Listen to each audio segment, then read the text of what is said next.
The Vancouver Canucks are in a position where they don't need any new defensemen.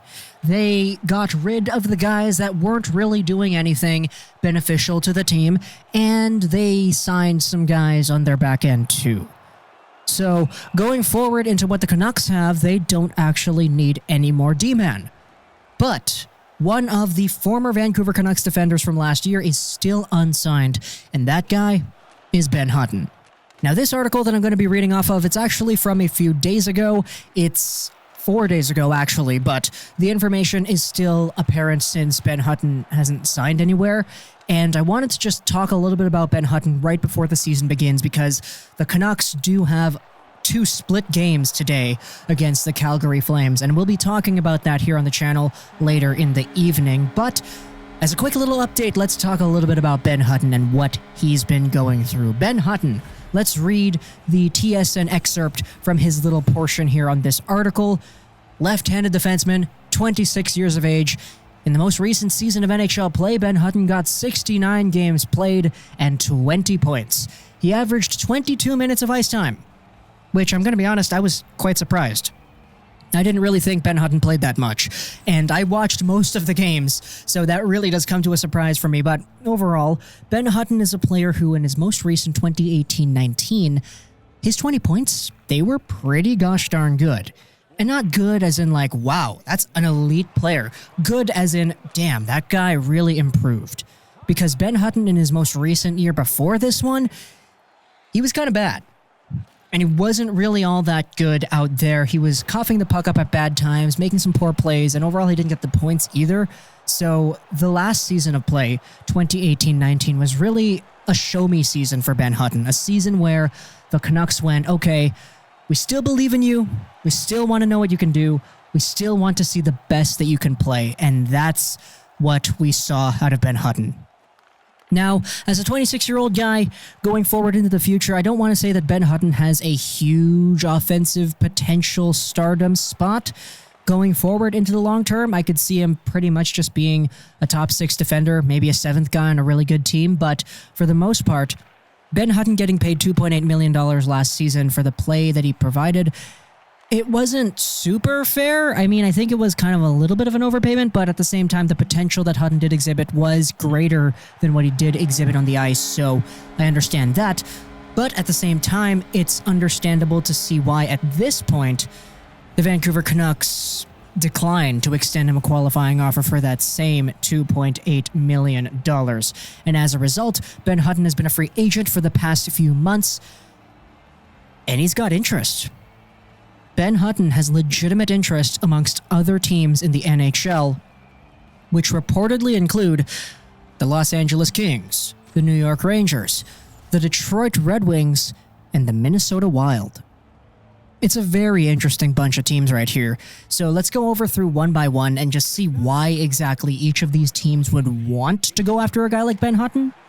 Because Ben Hutton, if you get him for less than $2.8 million, I said, he's a solid-ish top 6 guy.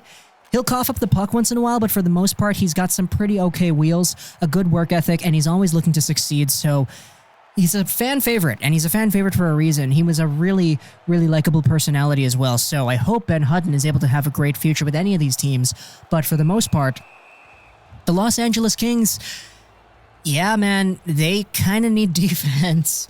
I will say that right now. After losing out on Jake Muzzin and overall just having the team that they have, a guy like Ben Hutton could really bolster up their bottom few pairings.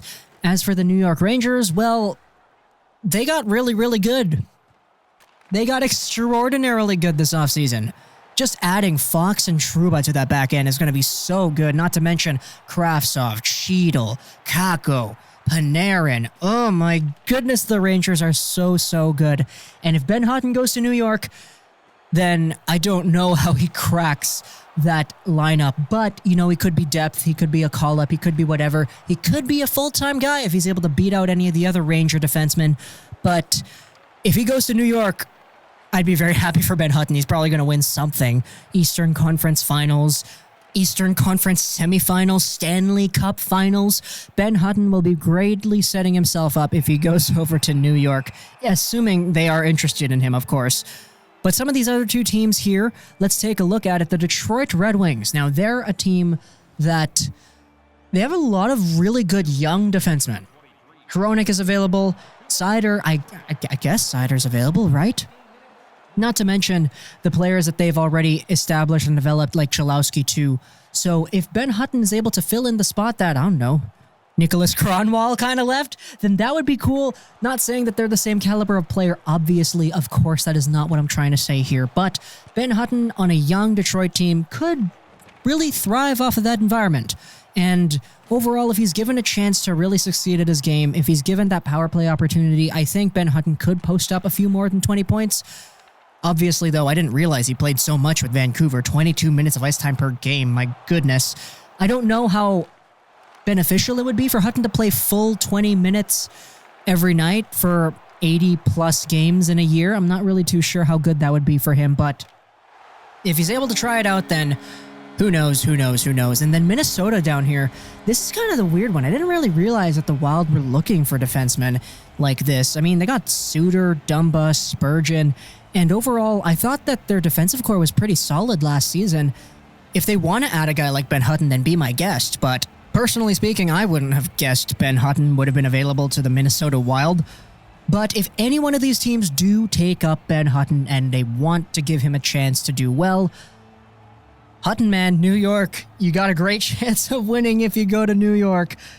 That's such a good team, and having Ben Hutton on that team would just make it absolutely elite. Now, that was joking, but Hutton, seriously, he didn't have the most amazing tenure in Vancouver. It started off really, really well back when he debuted after finishing up his seasons with the Maine Black Bears, but going forward into the future, he just kind of got a bit more comfortable, I guess. That tenacity that he displayed in his first season with Vancouver just kind of slowly withered away as the years went on, and we saw that as it was highlighted on Hutton's second most previous year with the Canucks, where he was absolutely awful. That was a pairing of like Hutton and Goodbranson, and that was really bad. Turnovers everywhere, and it was just ugly all around. So I will give mega props to Ben Hutton for rebounding after that bad season with a season where he can respectably say, hey, I got 20 points in 69 games. That's pretty nice. So going forward into the future, I see Ben Hutton as an NHL player. I see him as a top 6 guy. I don't really see him being more than that. And I think you could really kind of illustrate the point like this. The Vancouver Canucks' current defensive core has guys like Quinn Hughes, Edler, Stetcher, Myers, Fantenberg, Biega, I guess. And Hutton wasn't able to crack a lineup like that.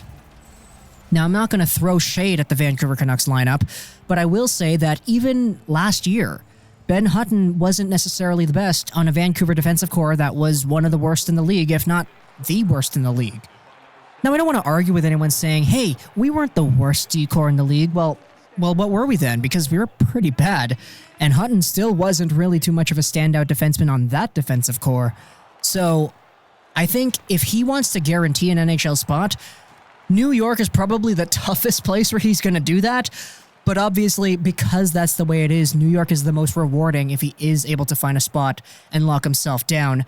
If he's looking for a safe, guaranteed NHL spot, hey man, we took Fantenberg from the Kings. They lost Fantenberg and he played like however many games he played. Go over to LA, California, it's nice. You got yourself some playing time, some ice time, and it's pretty close to Vancouver, so you'll visit us a lot. As for the other two teams, Minnesota, as I said, they have a pretty solid core already, so I didn't really think that they would be interested in a guy like Hutton. But in my opinion, the Wild did get quite worse over the offseason and over the past few months, losing out on guys like Nino Niederreiter and all that, and making the trades that they did. So if Ben Hutton is able to go over to that underdog squad, sorta, and do well there, that would be really cool too. And as for the Detroit Red Wings, well, they have a really, really good youthful squad coming up into the system as well. Guys like Joe Veleno and Philip Zadina are going to do really, really well. Hopefully, at least. Then you got the guys like Larkin and Athanasiou and Mantha, all trending upwards. So if they're able to do well with Hutton on the back end as another youthful piece, now he's 26, that's not super young, but it's quite youthful still. that would be really cool too. But obviously, my opinion doesn't matter. Ultimately, it's Hutton's decision. Either one of these teams, whichever one takes him, for sure, it'll be a great opportunity for him going forward. Hope you enjoyed this video. Social 99, and bye.